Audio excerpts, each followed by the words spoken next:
মই সকলোকে ফাকুৱা আৰু হোলীৰ বহুত শুভকামনা যাচিছোঁ। আজি ৰাতিপুৱা মই বটদ্ৰৱালৈ গৈছিলোঁ।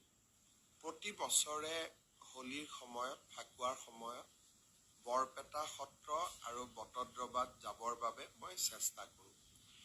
আজি মই বটদ্ৰৱাত গৈছিলোঁ আৰু বটদ্ৰৱালৈ যাওঁতে বহু লোকে মোক আপত্তি কৰিলে যে অসম চৰকাৰে অলপতে যি মহাপুৰুষ শ্ৰীমন্ত শংকৰদেৱ আৱিৰ্ভাৱ ক্ষেত্ৰ নিৰ্মাণ কৰিছে, সেই আৱিৰ্ভাৱ ক্ষেত্ৰখনৰ যিটো আধ্যাত্মিক ঐতিহ্য বা পৰম্পৰা, তাক বহু লোকে মানিব বিচৰা নাই। তাতে ভিতৰত গৈছে, বিভিন্ন ধৰণৰ ৰীল বনাইছে, ভাগৱতৰ যিটো আমি এটা স্বৰূপ বনাইছোঁ ভাগৱত আৱিৰ্ভাৱ ক্ষেত্ৰৰ ভিতৰত, তাতো যেনেকে তেনেকে উঠি গৈছে আৰু বহুত মানুহে ভাবে যে ই আমাৰ ধৰ্মীয় অনুভূতিক আঘাত দিছে। সেই আজি এটা মই বিশেষ কথা তাতে ঘোষণা কৰিলোঁ যে এতিয়াৰ পৰা শ্ৰীমন্ত শংকৰদেৱ, মহাপুৰুষ শ্ৰীমন্ত শংকৰদেৱ আৱিৰ্ভাৱ ক্ষেত্ৰ অকল জাতীয় সাজ পোছাক পিন্ধিহে মানুহ প্ৰৱেশ কৰিব। কাৰণ সেই স্থানৰ বা থানৰ আধ্যাত্মিকতাটো ৰক্ষা কৰাটো আমাৰ সকলোৰে দায়িত্ব। অৱশ্যে 12 বছৰৰ তলৰ ল'ৰা ছোৱালীৰ কাৰণে এই সিদ্ধান্ত প্ৰযোজ্য নহয়। যোনে যি ধৰণে সৰু ল'ৰা ছোৱালীৰ সাজ পোছাকত আমি কোনো বাধা দিব বিচৰা নাই।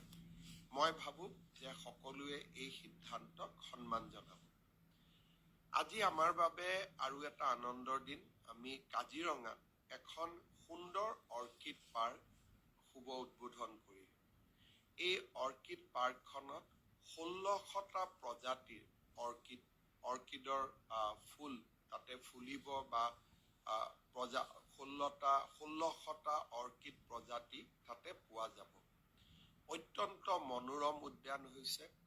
মহাপুৰুষ শ্ৰীমন্ত শংকৰদেৱ আৱিৰ্ভাৱ ক্ষেত্ৰ, জাতীয় শ্বহীদ ক্ষেত্ৰ, স্মাৰক বা আমাৰ গুৱাহাটীৰ যি ধৰণে আমি ৰিভাৰ বেংকত আমি সুন্দৰ উদ্যান বনাইছোঁ, সেই একে ধৰণৰ সৌন্দৰ্যতা অপূৰ্ব এখন অৰ্কিড উদ্যান আপোনালোকে এতিয়াৰ পৰা কাজিৰঙাত দেখা পাব। কাজিৰঙা ভ্ৰমণ কৰিব গ'লে অৰ্কিড উদ্যানখনত যাবলৈ নাপাহৰিব।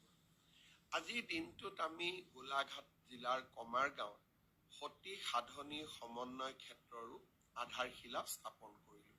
আপোনালোকে জানে আমাৰ অসমৰ এক আটাইতকৈ বুলি ক'লে ভুল কৰা নহ'ব প্ৰাচীনতম জনগোষ্ঠী চুতীয়াসকলৰ ৰাণী আছিলে সতী সাধনী। নিজৰ সন্মান, আত্মসন্মান ৰাখিবৰ বাবে সতী সাধনীয়ে আত্মত্যাগ কৰিছিল। আজি আমি কৃতজ্ঞ অসমবাসীয়ে সতী সাধনীৰ সমন্বয় ক্ষেত্ৰ নিৰ্মাণৰ কামো আৰম্ভ কৰিলোঁ। অহাকালি দুটা বিশেষকৈ গুৱাহাটীত ভাল কাম হ'ব, মই আপোনালোকক জনাব খুজিছোঁ। ভৰলুমুখৰ পৰা শান্তিপুৰলৈ যোৱা ফ্লাইঅভাৰখন, উৰণীয়া সেতুখন কালি আমি শুভ উদ্বোধন কৰিম। এই উৰণীয়া সেতুখন আমি গণ পৰিষদ দলৰ এসময়ৰ নেতা আৰু অসমৰ ভাৰতবৰ্ষৰ ৰাজনীতিত অসমক অতি সুন্দৰভাৱে প্ৰতিনিধিত্ব কৰা দেশৰ প্ৰাক্তন আইন মন্ত্ৰী দীনেশ গোস্বামীৰ নামত আমি শ্ৰদ্ধাঞ্জলি হিচাপে নামাকৰণ কৰিছোঁ। দীনেশ গোস্বামী ডাঙৰীয়া সেইগৰাকী ব্যক্তি আছিল যিগৰাকী ব্যক্তিয়ে কেন্দ্ৰীয় সাহায্য অসমলৈকে 70% ৰাজ্য চৰকাৰ আৰু 30% কেন্দ্ৰীয় চৰকাৰৰ বিপৰীতে 90-10 কৰিছিল। অৰ্থাৎ 90% কেন্দ্ৰৰ সাহায্য আৰু 10% অসমৰ অংশীদাৰ। আজি সেই সিদ্ধান্তৰ কাৰণে এতিয়াও আমি ৱৰ্ল্ড বেংক আদিৰ পৰা যি ঋণ পাওঁ তাৰ 90% ভাৰত চৰকাৰে উভতাই দিয়ে, 10%হে আমাৰ ৰাজ্য চৰকাৰে উভতাই দিয়ে। মই দেখাৰ ভিতৰত সমসাময়িক ৰাজনীতিত দীনেশ গোস্বামী ডাঙৰীয়াৰ বৰঙণি আছিল অপৰিসীম। এই উৰণীয়া সেতুখন দীনেশ গোস্বামীৰ নামত অৰ্পণ কৰিবলৈ পাই আমি সঁচাকৈয়ে আনন্দিত হৈছোঁ। অহাকালি আৰু এটা গুৱাহাটীত পুৰণা DC কোৰ্টত আমি যি উদ্যান বনাই আছোঁ, সেই উদ্যানৰ আৰু এটা অংশ আমাৰ ব্ৰহ্মপুত্ৰ নদীৰ কাষত যি উদ্যান বনাই আছোঁ, তাৰ আৰু এটা অংশৰ শুভ উদ্বোধন হ'ব। এই যিখন উদ্যান, তাত আমি এটা ৰণস্মৃতি পিলাৰ বনাইছোঁ বা স্তম্ভ বনাইছোঁ, শৰাইঘাট ৰণস্মৃতি। এই শৰাইঘাট ৰণস্মৃতিত প্ৰথমবাৰৰ বাবে আমি সাঁচিপাতৰ পৰা নাম লৈছোঁ যে লাচিত বৰফুকনৰ লগত শৰাইঘাট যুদ্ধত কোনে কোনে যুঁজ দিছিলে। স্বৰ্গদেউ চক্ৰধৰ সিংহ, স্বৰ্গদেউ উদয়াদিত্য সিংহ, আতন বুঢ়াগোহাঁই, লাচিত বৰফুকন, এনেকে মিৰি সন্দিকৈ, যিমানে আচলতে লাচিত বৰফুকনৰ লগত শৰাইঘাটত যুঁজ দিছিল, সকলোৰে নাম আমি অংকিত কৰিছোঁ আৰু এই স্তম্ভটোৰ নাম দিছোঁ শৰাইঘাট ৰণস্মৃতি স্তম্ভ। স্বাভাৱিকভাৱে সাঁচিপাতত আমি বাঘ হাজৰিকাৰ নামটো বিচাৰি নাপালোঁ আৰু সেইবাবে তেখেতৰ নাম তাতে আমি লিপিবদ্ধ কৰা নাই। এতিয়া মই কেইটামান ভাল খবৰ আপোনালোকক দিব খুজিছোঁ। এইটো হ'ল ৰেলৰ ক্ষেত্ৰত। বহুদিনৰ পৰা মই যেতিয়াই অসমৰ চুকে কোণে যাওঁ, বিভিন্ন মানুহে, বিভিন্ন জনতাই মোক সাক্ষাৎ কৰি বিভিন্ন ৰেল বিভিন্ন ষ্টেচনত ৰখাব লাগে বুলি নিবেদন কৰিছিল। সকলো কথা কৰাটো সম্ভৱ নহয়, কিন্তু মই অত্যন্ত আনন্দিত যে প্ৰায় 52টা ষ্টপেজ ৰেল ৰখাৰ আমি ব্যৱস্থা কৰিব পাৰিছিলোঁ। অহা পৰহিৰ পৰা আমাৰ স্থানীয় বিধায়ক সংসদসকলে তাক উদ্বোধন কৰিব। মই নামকেইটা গাই দিব খুজিছোঁ, আপোনালোকে যাতে বুজি পাব পাৰে। এতিয়াৰ পৰা অভয়াপুৰীত ডিব্ৰুগড় বিবেক এক্সপ্ৰেছখন ৰখিব। বৰপেটা ৰোডত বন্দে ভাৰত এক্সপ্ৰেছ ৰখিব। বৰপেটা ৰোডবাসীৰ বাবে আনন্দৰ বতৰা। বৰুৱা বামুণগাঁৱত মৰিয়নি এক্সপ্ৰেছ ৰখিব।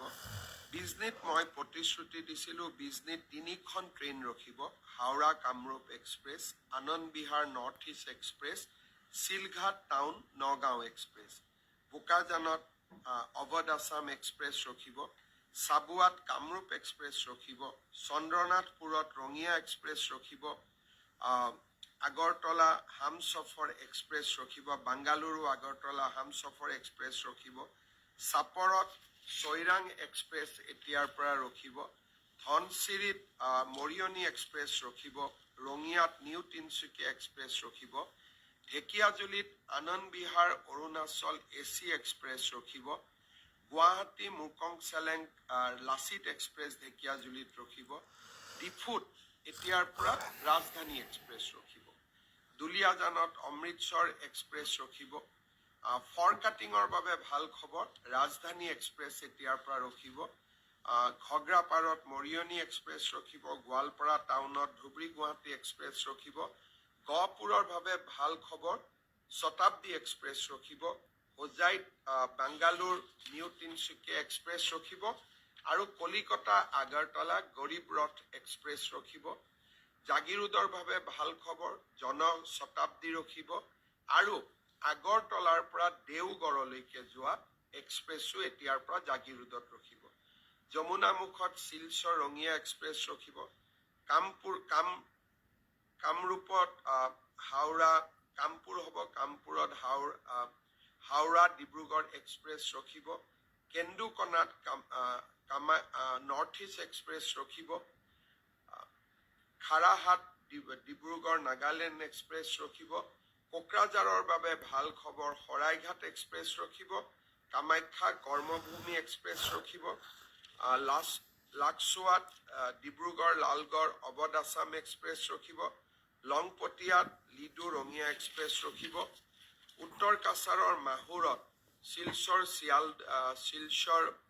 কাঞ্চনজংঘা এক্সপ্ৰেছ ৰখিব। মাইবঙত কাঞ্চনজংঘা এক্সপ্ৰেছ ৰখিব। আনন্দ বিহাৰ তেজাছ এক্সপ্ৰেছ ৰখিব, আগৰতলা আনন্দ বিহাৰ। মাজবাটত দেওগড় ডিব্ৰুগড় এক্সপ্ৰেছ ৰখিব, মৌবাণ্ডত গুৱাহাটী মৰিয়নি এক্সপ্ৰেছ ৰখিব, নাহৰকটীয়া অৱধ আছাম এক্সপ্ৰেছ ৰখিব, মিছামাৰীত দেওগড় ডিব্ৰুগড় এক্সপ্ৰেছ ৰখিব, হাওৰাঘাট ডিব্ৰুগড় এক্সপ্ৰেছ ৰখিব, বৰগাঙত মই বহুত দিনৰ আগতে প্ৰতিশ্ৰুতি দিছিলোঁ, দনিয়পলু এক্সপ্ৰেছ ৰখিব নাহৰলুগন আৰু লাচিত এক্সপ্ৰেছ ৰখিব, পাথৰকান্দিত কাঞ্চনজঙ্ঘা এক্সপ্ৰেছ ৰখিব, আগৰতলা হামছফৰ এক্সপ্ৰেছ ৰখিব, পাঠশালাত ব্ৰহ্মপুত্ৰ মেইল ৰখিব, সৰুপথাৰত জনশতাব্দী এক্সপ্ৰেছ ৰখিব, চেলেংহাটত লিডুৰঙীয়া এক্সপ্ৰেছ ৰখিব, সৰভোগত আকৌ আগৰতলা দেওগড় এক্সপ্ৰেছ ৰখিব, সৰুপেটাত হাওৰা ডিব্ৰুগড় কামৰূপ এক্সপ্ৰেছ ৰখিব, তাঁতীবাহাৰত ৰাজধানী এক্সপ্ৰেছ ৰখিব, টিহুত ব্ৰহ্মপুত্ৰ মেইল ৰখিব।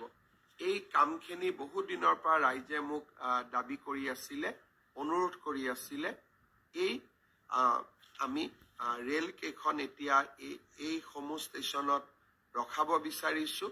আপোনালোকৰ যদি আৰু কিবা ষ্টেচন সম্পৰ্কত পৰামৰ্শ আছে আমি বিবেচনা কৰিব পাৰিম, আপোনালোকে আমাক জনাব। একেদিনাই নহ'ব, কিন্তু মই চেষ্টা কৰি থাকিম। এতিয়া কেইটামান আৰু মই কথা আপোনালোকক ক'ব খুজিছোঁ। আপোনালোকে জানে যে যোৱা 3 দিন ধৰি মই আশীৰ্বাদ যাত্ৰাত অংশগ্ৰহণ কৰিছোঁ আৰু আশীৰ্বাদ যাত্ৰাত ৰাইজৰ অভূতপূৰ্ব মৰম, ইমান মৰম মই যাক মানে কথাৰে মই বৰ্ণনা কৰিব নোৱাৰোঁ। মই যদি কওঁ যে এনেকুৱা ধৰণে মানুহ আহিছে, কোনোবাই ভাবিব বেছিকৈ কৈছে, আৰু যদি মই বৰ্ণনাও কৰোঁ মই দেখাতকৈ বহুত কম বৰ্ণনা কৰিব পাৰিম। অগণন মানুহ, আবাল বৃদ্ধ বনিতা, জ্যেষ্ঠ নাগৰিক, মহিলা, আই মাতৃ, যুৱক যুৱতী সকলোৱে ওলাই আহিছে আৰু এক প্ৰকাৰ ইতিমধ্যে নিশ্চিত কৰিছে যে এইবাৰ অসমত আকৌ এবাৰ মোদী চৰকাৰ। এইবাৰ দুই এটা কথা মই ক'ব খুজিছোঁ ৰাইজে, আইসকলৰ আৰু মাতৃসকলৰ, যুৱক যুৱতীসকলৰ ইমান মৰম, তাক মই সৰু এটা উদাহৰণেৰে আপোনালোকক দেখুৱাম। মই যেতিয়া গাড়ীৰ ওপৰত আছোঁ, আই মাতৃসকল বা যুৱক যুৱতীসকলক মই নমস্কাৰ কৰোঁ, প্ৰণাম কৰোঁ, কিন্তু তেওঁলোকৰ সকলোৰে আগ্ৰহ থাকে যে মোৰ এবাৰ হাতখনত লাৰিব লাগিব আৰু হাতখন দি মই তেওঁলোকক এটা হ'লেও হেণ্ডশ্বেক কৰিব লাগিব। হাতখন আগবঢ়াই দিওঁ আৰু সকলোৱে হাতখনত ধৰি মোক মৰম কৰিবৰ বাবে যত্ন কৰে। কিন্তু আমিও ক'ব গ'লে আমিও এজন মানুহে, আমিতো কৰোঁ কিবা এটা বেলেগ শক্তিলৈতো অহা নাই।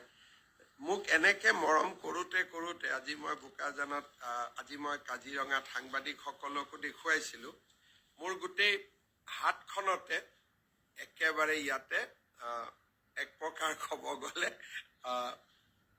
কি বুলি ক'ম, ৰাইজৰ মৰম ইয়াতে সোমাই থাকিলে। এতিয়া এইখিনি মই সদায় চাওঁ, বিষ উঠে, কিন্তু লগত ভাবোঁ যে এয়া ৰাইজৰ মৰম আৰু আশীৰ্বাদ গোটেই হাতখনতে। এতিয়া মাজে মাজে মই ভাবোঁ যে টিটেনাছ এটা লগাম নেকি, তাৰপিছত ভাবোঁ যে নলগাওঁ, কাৰণ ৰাইজৰহে মৰম আৰু ৰাইজৰ মৰমতনো কি হ'ব পাৰে। কিন্তু জাষ্ট মই আশীৰ্বাদ যাত্ৰাৰ এটাই উদাহৰণ দিছোঁ। কিমান মানুহ ওলাইছে, কিমান মানুহ আহিছে মই তাক চোৱা নাই। ৰাইজৰ ইমানে মৰম যে আপোনালোকে মাত্ৰ মোৰ হাতখন দেখিলে আপোনালোকে প্ৰমাণ পাব। মই ভাবোঁ অসমত কোনো মুখ্যমন্ত্ৰীয়ে আগত ইমান অভূতপূৰ্ব মৰম পোৱা নাই। বহুতে কয় মানুহ কৃতজ্ঞ নহয়, কিন্তু আশীৰ্বাদ যাত্ৰাত মই দেখিছোঁ যে ভাল কাম কৰিলে সঁচাকৈয়ে মানুহ কৃতজ্ঞ হৈ থাকে। যুৱক যুৱতীসকলক লগ পাইছোঁ আৰু মোক নিজে কৈছে, মামা আমি আপোনাৰ নিযুক্তিৰ ফল। মই সপোনতো ভবা নাছিলোঁ যে মানুহে এনেকৈ কৃতজ্ঞতা জনায়। কোনোবাই কৈছে যে মামা মোৰ ঘৰত 3জনকৈ চাকৰি পালে। কোনোবাই কৈছে আমি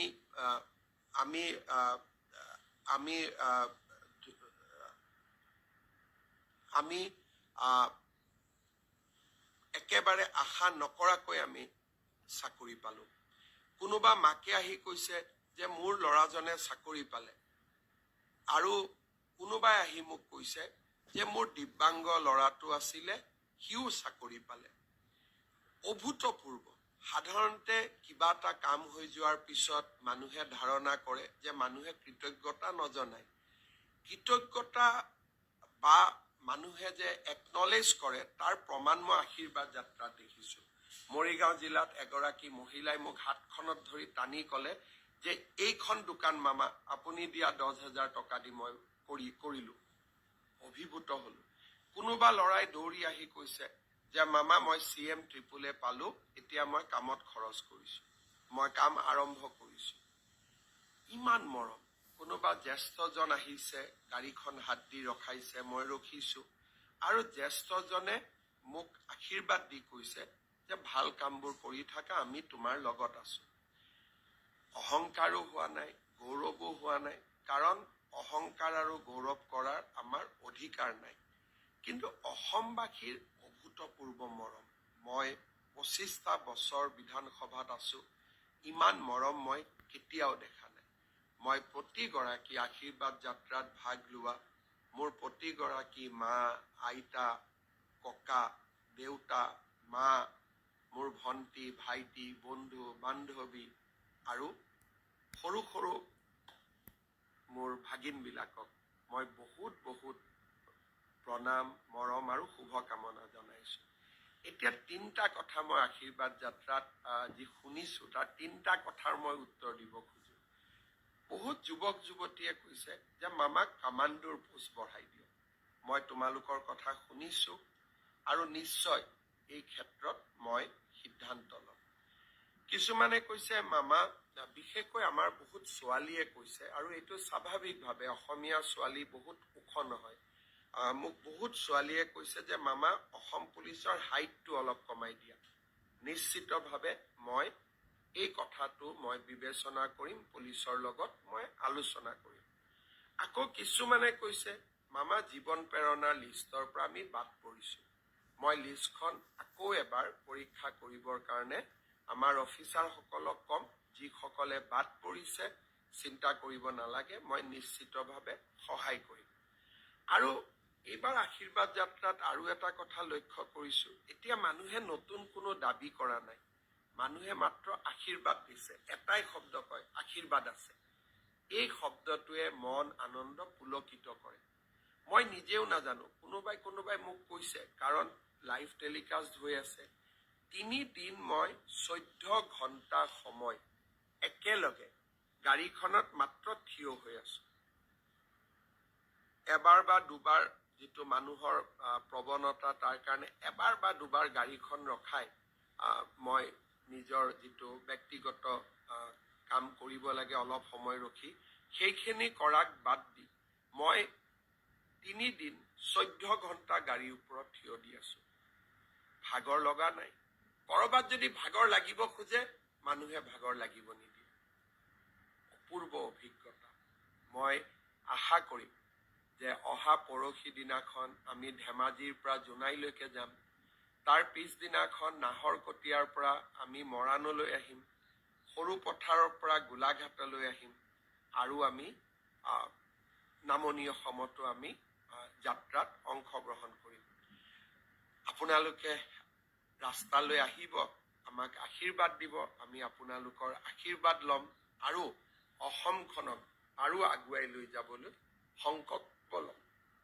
আৰু আপোনালোকে যিমান মৰম কৰে মৰম কৰিব, কাৰণ ৰাইজৰ মৰম পোৱাৰ সমান আশীৰ্বাদ এই পৃথিৱীত ক'তো একো থাকিব নোৱাৰে। যোৱাকালি সৰু এটা ঘটনা হৈছিলে, মই জাষ্ট উদাহৰণ দিব খুজিছোঁ। মই যেতিয়া নাৰায়ণপুৰৰ পৰা বিহপুৰীয়ালৈ গৈ আছিলোঁ, সকলো প্ৰায় 6-7জন যুৱকে মোক ঘড়ী উপহাৰ দি আছিলে। ময়ো কথাটো বুজি পোৱা নাছিলোঁ যে মোক কিয় যুৱকসকলে ঘড়ী উপহাৰ দি আছে। বিহপুৰীয়াত এজন যুৱক, মই নাম নাজানো, মই ধন্যবাদ দিছোঁ, এজন যুৱক মোৰ ওচৰলৈকে আহিলে আৰু মোক ঘড়ীটো হাতত তুলি দিলে। ঘড়ীটোত মই দেখাত ঘড়ীটোৰ দামো আছিলে, কিন্তু যুৱকজন সাধাৰণ আছিলে, কিমান দাম মই চেক কৰা নাই, কিন্তু ঘড়ীটো মোক ইমান মৰমত দিলে যে মই ঘড়ীটো না ক'ব নোৱাৰিলো। ঘড়ীটো মই পিন্ধিলো। পিছত মই বুজি পোৱা নাই সকলোৱে কিয় ঘড়ী দি আছে। পিছত মই গম পালো যে গহপুৰত মই এজন ভাগিনক মোৰ হাতৰ ঘড়ীটো খুলি দিয়াৰ কাৰণে সকলোৱে মোৰ হাতখন খালী দেখি নতুনকৈ ঘড়ী দি আছিলে। মই ধন্যবাদ দিছো। কিন্তু এটা কথা কওঁ যে আমি কোনো কাম ভাবি চিন্তি নকৰো। কেতিয়াবা কেতিয়াবা মনত মানুহ হলে অদ্ভুত মৰম আহে, আৰু সেই মৰমে মানুহক যিকোনো কাম কৰিব বাধ্য কৰায়। সেইবাবে মই সকলোকে অনুৰোধ কৰিম যে যাত্ৰা পথত আপোনালোকে মোক ঘড়ী দিব নালাগে। ভগৱানৰ আশীৰ্বাদত নিশ্চিতভাৱে মই ঘড়ী এটা কিনি ল'ম। বিহপুৰীয়াৰ ভাগিনজনে ঘড়ীটো দিছেই, মই ঘড়ী পিন্ধি থাকিম। মাত্ৰ আপোনালোকৰ এই মৰমক মই আকৌ এবাৰ মূৰ দোৱাইছো, মই আকৌ এবাৰ ধন্যবাদ দিছো। আৰু যিকোনো কাম